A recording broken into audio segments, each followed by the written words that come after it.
Good morning, North Carolina. My name is Lester Brooks. I teach in the history department at Anne Arundel Community College in Arnold, Maryland. My name is Susan Firestone. I'm a retired patent attorney from Fort Wayne, Indiana. And I'm Tim Moore from the Center for the Study of the American Constitution at the University of Wisconsin in Madison, Wisconsin. It's good to be here. And you are? My name is Charlie Ramquist. My name is Sawyer King. I'm Katie Vick, and we're all seniors at Raleigh Charter High School, and Ms. Klein is our teacher. Okay, thank you. All right, you ready to get down to work? All right. Unit 2, question number 2.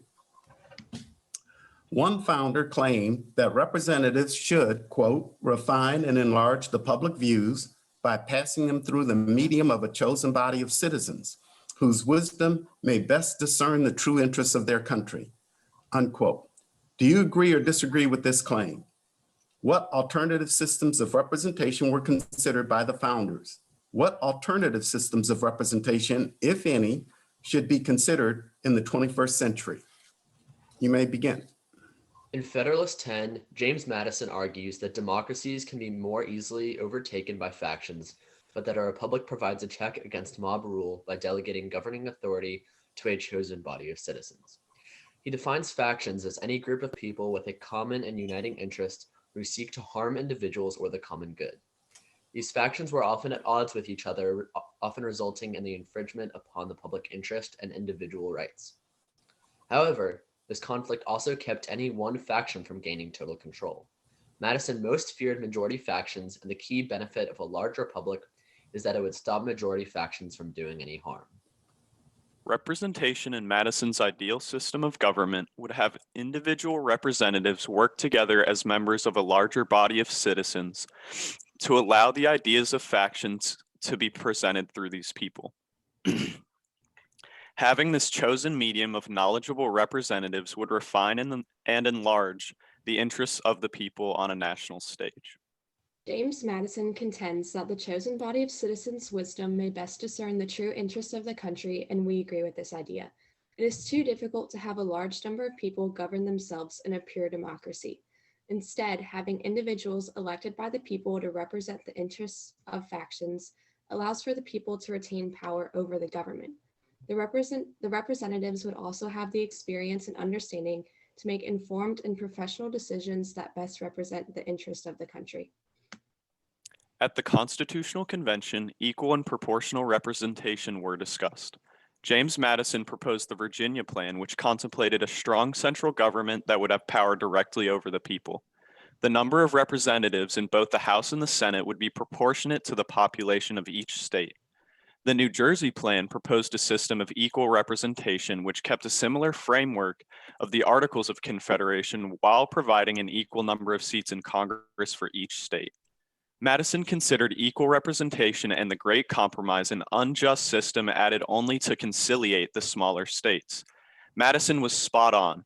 Now one party can hold an equal number of seats or even a majority in the Senate while representing a minority of the country.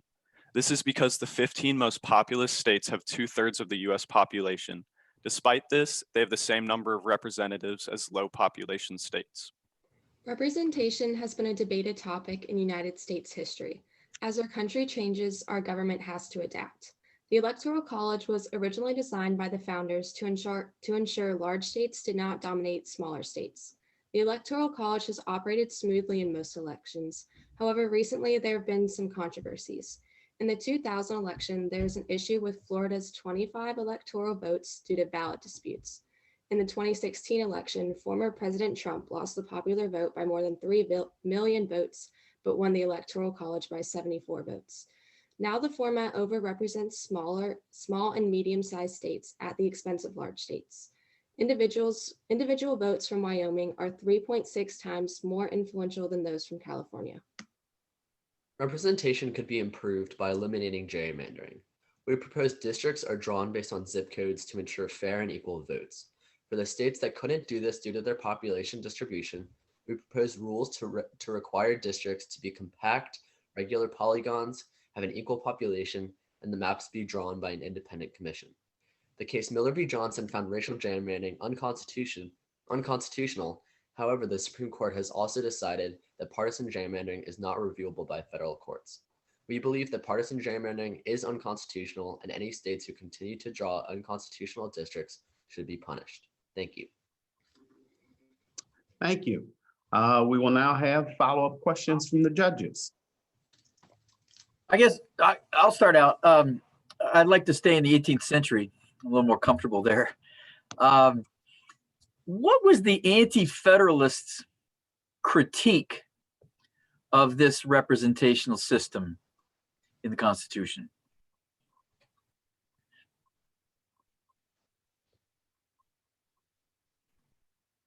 The Anti-Federalists, their big thing is they wanted to ensure that really the federal government wouldn't be too strong, and they wanted to ensure that the people's rights were retained and protected. And I think one of the big fears that they had of the Constitution that they did agree upon is it was a much stronger federal government than they had during the Articles of Confederation. And I think that was a big fear, in that the powers and that the states having their Senate seats would undermine the power that the people had in the House. I mean, yeah, you're right, Charlie. Get to the, rights and powers, but what about the representation system? I think when you look at it with the individual seats, each state having those 2 seats in the Senate, the power that a single senator has is exponentially more than the power that a single representative has. I think also it depended on if the Anti-Federalist was from a large state or a smaller state. If they were from a large state, the Anti-Federalists favored the more proportional representation. But if they're from a smaller state, they would favor more equal representation.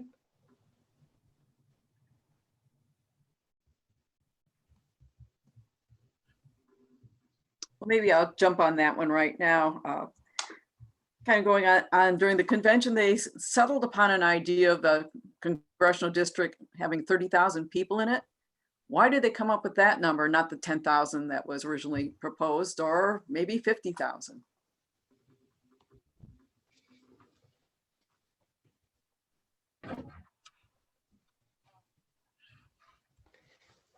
I think 30,000, they settled on 30,000 because it's I believe it's a more manageable number than 50,000. And then if you go to 10,000 people, it's harder to get exactly 10,000 people per district. So if you have 30,000 people, you're able to have a larger district and you're not having as many districts. So then people's voices are still going to be heard equally, but it's not going to be overwhelming for the state legislatures.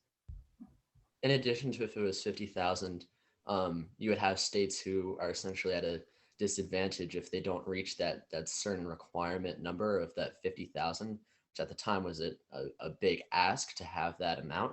So you would have states who would have like maybe 2 seats with the 50,000 requirement, but then they would be only 30,000 and they would fall short of that additional seat to be able to have power. So the smaller states or medium-sized states would fall victim to that, as opposed to the large states. Let me ask this. Let's say you have some concerns that have not been met. What if you're part of a group and your concerns have not been met? What do you do next? How do you get your concerns addressed? I think in able to get your concerns addressed, you kind of have to make some noise and start to call and get more involved.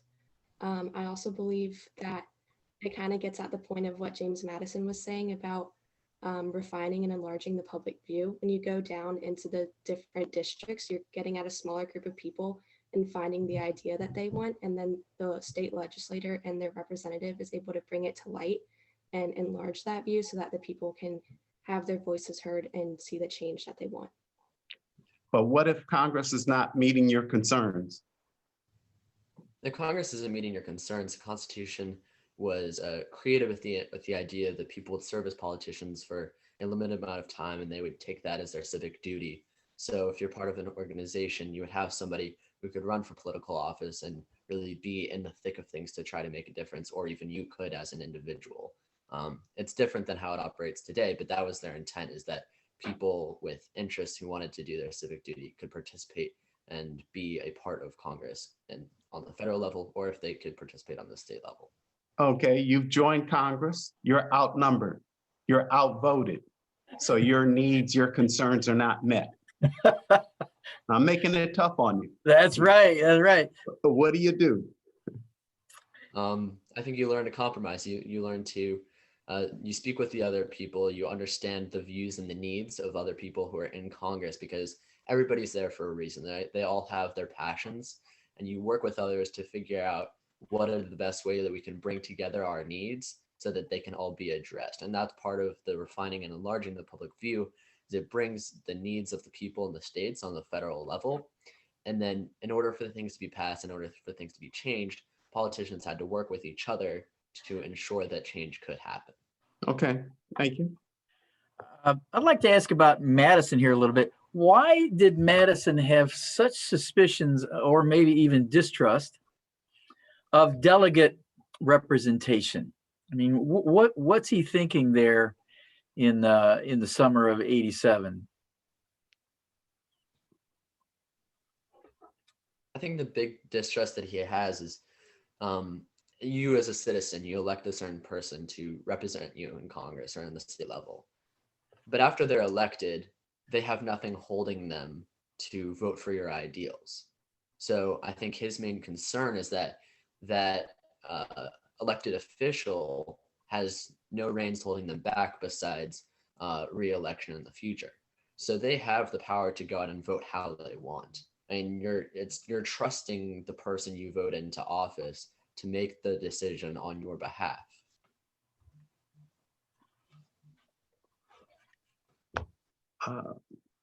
Susan, anyone want to jump in, or do you want me to?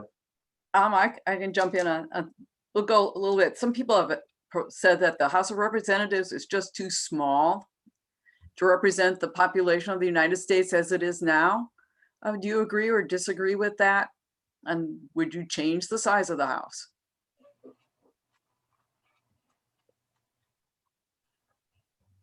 I personally don't think that I would change the size of the House, because then you'd kind of have to redo the entire system.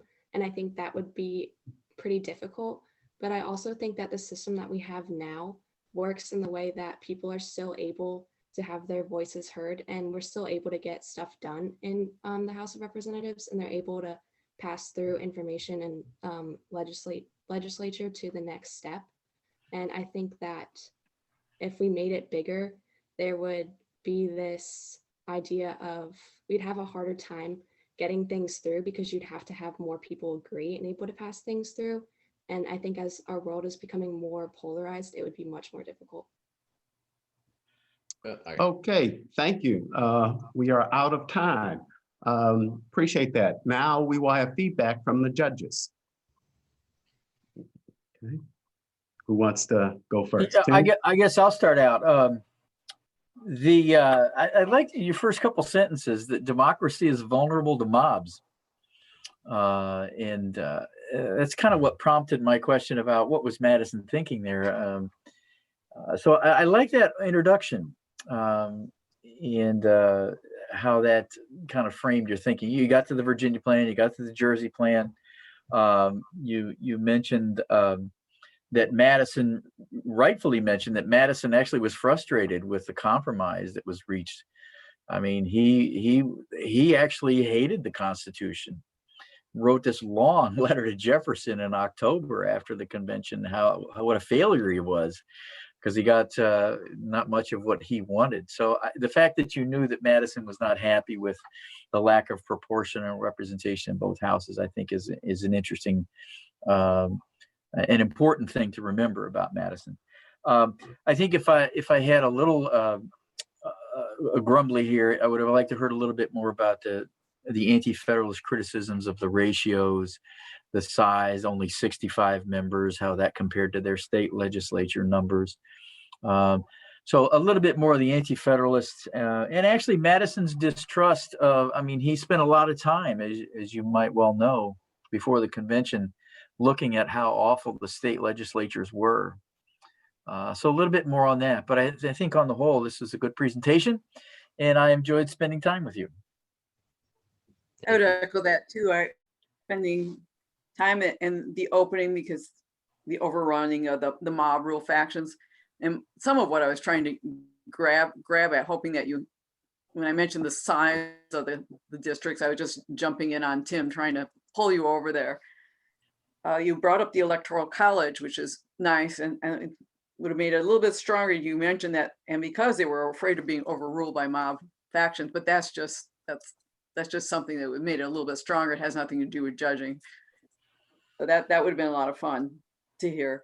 I like the idea though that your idea of changing things would be to eliminate the gerrymander. And of course, one of the Constitutional Convention people was Elbridge Gerry, and make it just a plain, straightforward district, not these weird shaped things. So that was interesting. So it tells me that you spent a lot of time thinking about what you would do to make this better. And that was good. I enjoyed that. So good job, and I wish you luck. Yeah, I too like that introduction because you brought out some James Madison and Federalist Number 10, which is not the easiest read, and the factions, the problem that Madison had with factions. And then you touched on the plans, the New Jersey plan, the Virginia plan. I too like that, eliminate gerrymandering because it has been controversial over the years and is still controversial. With my question on what to do, I think I wanted to see you take it a little further. If your concerns aren't being met, there's some things that you could do, such as revolution, right?